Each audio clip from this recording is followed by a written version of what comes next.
Ini muncul wacana ke depan bahwa untuk pembangunan butuhkan demokrasi yang sejuk, rakyat yang bersatu. Tentu ini bicara soal bagaimana kita memandang ke depan. Tapi sebelum saya memberikan closing statement ke Bapak Ibu, Bapak-bapak semua, saya ingin tanya dulu ke mahasiswa. Untuk pembangunan kita butuh persatuan dan demokrasi yang sejuk. Setuju nggak? Setuju. Setuju semua.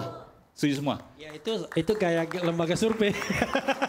Oke, Bung Refli silakan closing statement. Ini semuanya sekali lagi setuju apa nggak? Setuju. Oke, Bung Refli silakan. Apakah Anda butuh Tunggu, sebentar. Tanya lagi. Enggak, ditanya dong. Ngerti nggak maksud pertanyaannya? Dan ngerti nggak maksud Coba jawabannya? Anda tanya, silakan. Bisa. Tadi jawab setuju tuh maksudnya apa? Syarat pembangunan butuh demokrasi yang sejuk. Setuju? Nah, menurut teman-teman demokrasi yang sejuk itu seperti apa? Pakai AC. Jadi tanya kali. Menurut Anda untuk negara kita ya pemerintahan ini kita membutuhkan oposisi atau tidak? Nah, butuh juga. Jawabnya kurang keras sih. Butuh oposisi atau tidak? Butuh. Yang keras? Ada yang butuh, ada yang enggak? Siapa yang bilang enggak? Ada enggak? Ada. Enggak ada. Jadi berarti semuanya butuh. Bung Eman. Jadi demokrasi sejuk tapi butuh oposisi. Saya mau jelasin Silakan, dulu. Bung Rafi. Demokrasi itu pasti Ini sekalian closing statement ya. Iya, iya. Silakan. Demokrasi itu pasti sejuk. Pasti. Karena demokrasi itu mensyaratkan keberpihakan. Jadi sumber kesejukan dalam berdemokrasi itu ya jangan kemudian distigmakan kepada orang yang mengkritik pemerintah. Sepanjang pemerintahnya tidak mampu menjalankan mandat demokrasi tadi, berpihak pada kepentingan rakyat, maka pemerintah itulah yang tidak melahirkan kesejukan buat rakyat. Jadi kalau ditanyakan kita butuh demokrasi yang sejuk, iya karena demokrasi itu sudah sejuk. Yang tidak sejuk itu adalah yang dia korupsi, bertentangan dengan kehendak rakyat, tidak tidak aspiratif terhadap keinginan rakyat. Represif misalnya. Ya represif. Dia pasti ya melahirkan ketidaksejukan. Oke. Maka sejatinya demokrasi itu adalah kalau bicara tadi sejuk nggak demokrasi itu? Kita butuh demokrasi yang sejuk tidak? Iya, gitu loh. Demokrasi itu sudah pasti sejuk karena disitulah kesejahteraan rakyat, keadilan sosial bisa diperjuangkan. Kesetaraan bisa diperjuangkan dalam demokrasi itu. Maka kalau pemerintahnya tidak demokratis, maka dialah sumber kepanasan tadi. Sumber yang memberikan ketidaksejukan buat rakyat tadi. Maka tugas di luar pemerintahan maupun di dalam pemerintahan adalah menghadirkan demokrasi yang berpihak pada rakyat tadi agar disebut sejuk itu. Maka ya kalau kita bicara tentang demokrasi hari ini maka harus bagi saya harus ada penyeimbangnya. Penyeimbangnya yang bagaimana atau yang disebut oposisi tadi, dia yang harus efektif dan mampu menggalang kekuatan bersama rakyat. Karena apa? Pemerintah itu memang dia harus diawasi. Maka fungsi pengawasan itu harus datang dari baik itu dari elemen masyarakat dan juga dari secara kelembagaan partai politik secara formal, baik itu di parlemen maupun di luar parlemen. Saya rasa kita harus jalankan tradisi tadi agar tradisi berdemokrasi kita bukan sebatas jargon tetapi masuk kepada tradisi, perilaku, sikap dan tindakan yang demokratis seperti itu. Oke, terima kasih. Bung Masinton Pasaribu dari PDI Perjuangan. Sekarang Bung Refli Harun, silakan. Iya, begini. Kalau kita bisa tertawa di rakyat bersuara ini, saya menganggap bahwa hidup kita masih baik, ya, masih ada demokrasi. Nah, mudah-mudahan nanti pemerintahan Prabowo Gibran, walaupun saya mengatakan berdiri di atas kecurangan, paling tidak menurut 3 hakim konstitusi dari 8 yang ada, tetaplah kita bersyukur, ya, karena demokrasi itu terpelihara. Demokrasi itu kedaulatan rakyat dan itu ada di konstitusi. Jadi kalau misalnya Prabowo mengakui bahwa rakyat berdaulat bukan dirinya, maka dia sedang menegakkan demokrasi. Tapi kalau dia menganggap dirinya adalah segala-galanya, dia sedang menegakkan otokrasi. Nah, dalam demokrasi itu Ya berbeda pendapat biasa saja. Orang seperti saya, Haris Azhar, insya Allah, Henry Satrio, ini tidak berbahaya. Karena tidak punya akses kekuasaan untuk mengaduk-aduk APBN, untuk korupsi. Tetapi kami berbahaya bagi orang yang barangkali mau korupsi. Mau menggunakan kekuasaan untuk mengambil keuntungan. Mau cawe-cawe di dalam setiap jabatan dan wilayah teritorial yang menguntungkan secara ekonomi. Bagi penguasa-penguasa, barangkali aparat negara yang mau korupsi atau mau hidup enak dengan kekuasaannya. Nah, orang-orang seperti itulah yang biasanya protes dengan orang-orang seperti kami ini. Sementara kami sendiri, kalau rakyat itu misalnya dia tidak memiliki kekuasaan apa-apa, mereka pengen dibela. Paling lawannya nanti menjelang pemilu, Anda kalah dengan politik gentong babi, kan begitu saja. Tapi paling tidak selama Anda normal, bahwa Anda akan merasa terbela dengan orang-orang yang terus bersuara. Paling tidak kita kita tagih komitmen negara ini, komitmen pemerintah, penguasa, bahwa negeri ini harus dilindungi penduduknya. Jadi at the first place, bukan pemerintah yang harus dilindungi, tapi seluruh rakyat Indonesia.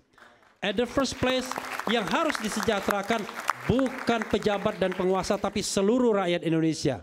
Demikian juga kalian berhak mendapatkan sarana-sarana pencerdasan bangsa agar kita menjadi insan-insan yang kuat, yang berdiri di dunia internasional ini tidak dipandang sebelah mata.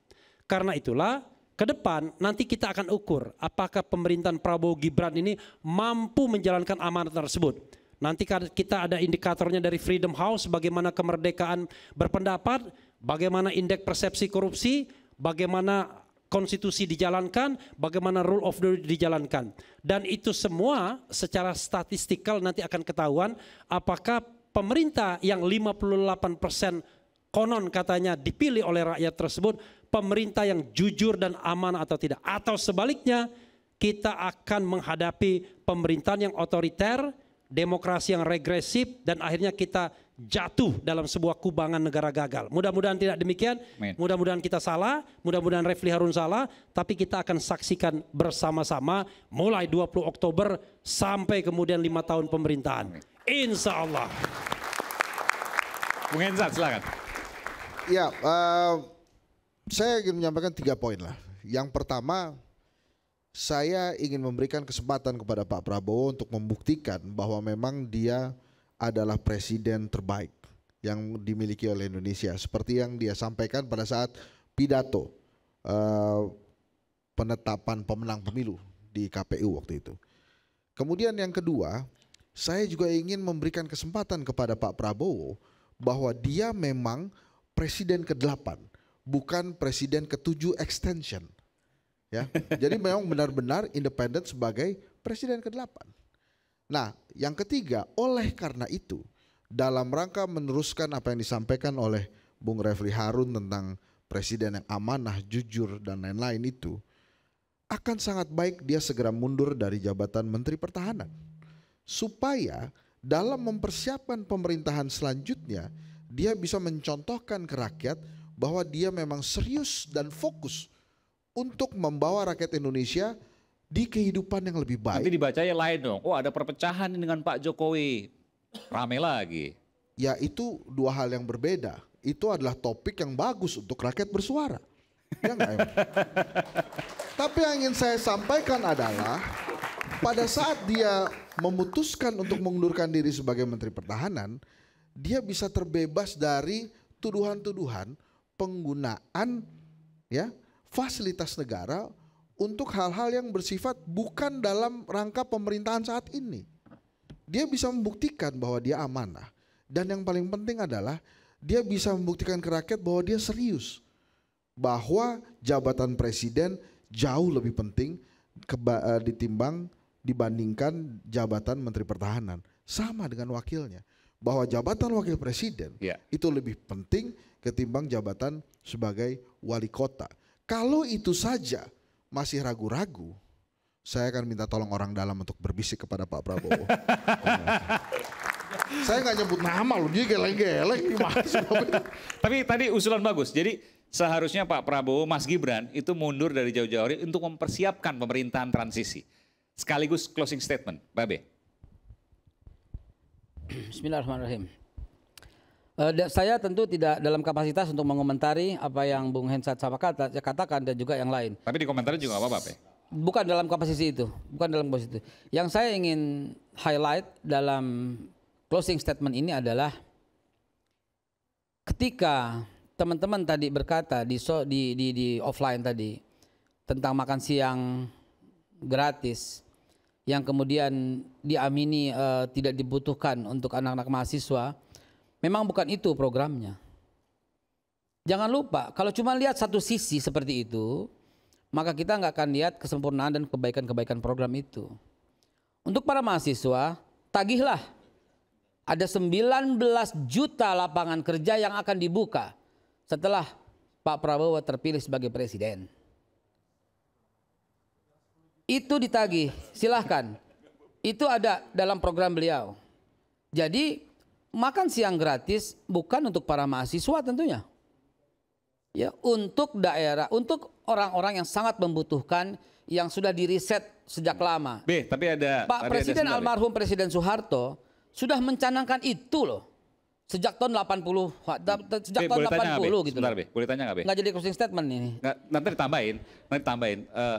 19 juta lapangan kerja, 10 juta aja nggak tercapai. Apakah mungkin? Pertanyaannya. Bukalah kembali program-program yang jadi ini mengedukasi gitu ya. Jangan selalu dicekokin, buka program-program, buka pidato, buka program unggulan daripada 02. Anda akan menemukan jawabannya di situ. Jadi sekali lagi teman-teman sekalian, sekali lagi. Lihatlah secara utuh. Barulah ambil kesimpulan. Ini perlu klarifikasi ya. Sebenarnya kan program pasangan calon itu ada di visi dan misi. Saya tuh terus terang saja yang paling clear visi dan misinya kan 01 itu dokumennya. Karena ada 01. Iya, nanti saya periksa loh itu. Ada nggak 19 juta itu? Silahkan. Saya Saya periksa itu. Silahkan. Kadang-kadang ada orang yang Makanya dikomentari nggak closing. Saya cuma katakan kadang-kadang ada orang yang mengklaim begini, dan lain sebagainya. Tapi ternyata tidak tertulis dalam visi dan misinya itu. Itu bahayanya di sana. Nanti kita cek. Sekarang silahkan diakses bahwa program-program itu lengkap. Untuk makan siang bukan langsung dari Aceh sampai Papua terpenuhi. Tapi dengan satu gradasi yang harus dilalui. Tidak semua daerah langsung mendapat. Tapi tentu daerah-daerah yang sangat membutuhkan, yang sangat kritis dengan angka stunting yang sangat tinggi, itu lebih dulu. Jadi bukan seluruh Indonesia maksudnya? Saat langsung tidak bisa dong. Bertahap. Bertahap dong. Ya. Tapi nanti akan seluruh Indonesia di penerima Allah tertentu. Sampai dengan akhir nantinya insya Allah akan tercapai. Apakah berikutnya kita akan lihat. Dan itu membutuhkan oposisi yang selalu mengkritik. Yang kedua, soal untuk mahasiswa tadi, akan terus sekali lagi bukan dicekokin terus dalam waktu yang hanya 1 jam sekarang ini. Lihatlah program-program itu, bacalah dengan baik, akses gitulah, sehingga Anda akan menemukan bahwa ending dari ini semua adalah insya Allah Indonesia terjamin at'amahum min ju' wa amanahum min khauf, terjamin dari rasa lapar dan terjamin dengan rasa takut. Itulah yang insya Allah akan kami sampaikan. Terjamin dari rasa lapar dan terjamin dari rasa takut. Amin. Cek aja rakyat bersuara berapa lama. Silakan Bung Aris. Insya Allah lama. Kan ada pameo yang selalu dikembangkan. Dalam politik tidak ada lawan yang abadi, tidak ada kawan yang abadi juga. Tapi itu nggak lengkap. Sebagai penutup saya ingin mengatakan bahwa betul bahwa dengan lawan Anda bisa berkawan, dengan kawan Anda tiba-tiba bisa menjadi lawan. Tapi itu semua harus bisa terjadi dengan ukuran-ukuran yang jelas. Maka yang mengajak siapapun untuk bergabung dalam kekuasaan atau siapapun yang ingin bergabung dengan kekuasaan, meskipun dia teman baik, teman bisnis, teman lama, mereka harus memeriksa narasinya mereka selama ini bicara apa. Janji mereka waktu ngomong ke rakyat ngomong apa. Saya nggak ngomong ini buat Nasdem, buat PKB sementara. Tapi saya juga mau tanya, si pemenang ini, Prabowo atau partai-partainya, waktu dia ngajak A atau yang ini mau minta masuk gabung, Anda periksa dong. Jangan berlindung atas nama politik itu, dalam politik tidak ada yang abadi. Memang tidak ada yang abadi, ya kan? Karena yang abadi itu cuma Tuhan yang Maha Kuasa, ya kan? Nah, karena dia tidak abadi, maka apa argumentasinya? Tunjukkan bahwa Anda, penguasa atau yang menang maupun yang minta gabung, Anda adalah orang-orang yang punya harga diri. Partai yang punya harga diri, kekuatan politik yang punya harga diri. Tunjukkan bahwa Anda punya value buat rakyat. Waktu Anda janji A, janji B pada bulan Desember, bulan Januari, bulan Februari, termasuk juga si penguasa yang menang. Anda janjinya apa? Kok Anda terima koalisi lain? Jadi nggak usah ngomongin rakyat lah. Kan paradigma begini, pertandingan sudah usai, saatnya kembali membangun dan perlu kebersamaan. Gak ada paradigma itu. Gak ada paradigma. Kalau kayak begitu mah lomba lari 400 meter.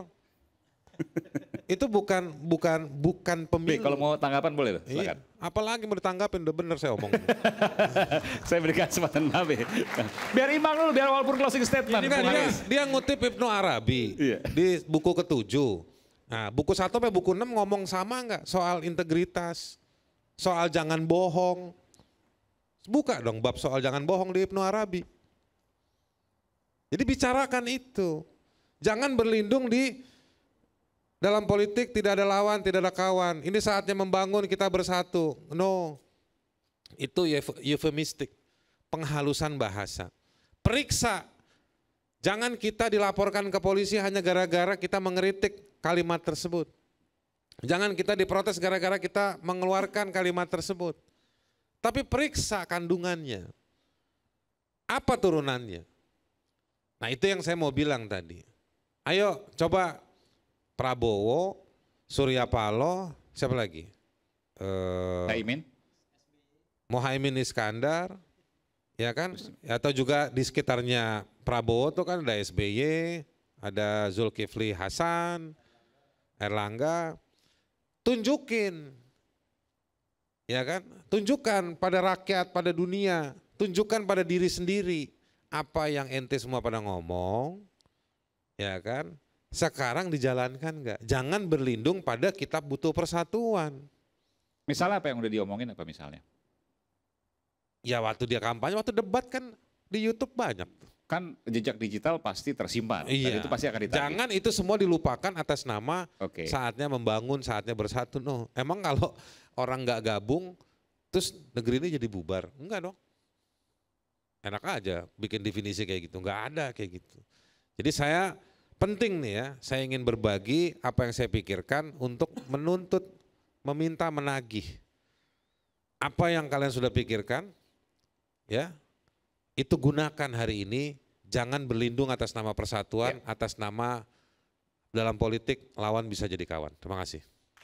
Dan saya harus sampaikan juga, negara ini berutang pada Haris dan Fathia karena mengajukan gugatan ke Mahkamah Konstitusi tentang undang-undang yang sering kemudian menjerat para aktivis, yaitu Undang-Undang 1946 yang juga sempat dilaporkan kepada Babe juga ya, kepada Bung Refli juga, Undang-Undang nomor 1 tahun 1946, dan saya, dan juga Bung Haris tentunya. Bung Mas Hinton enggak karena punya imun.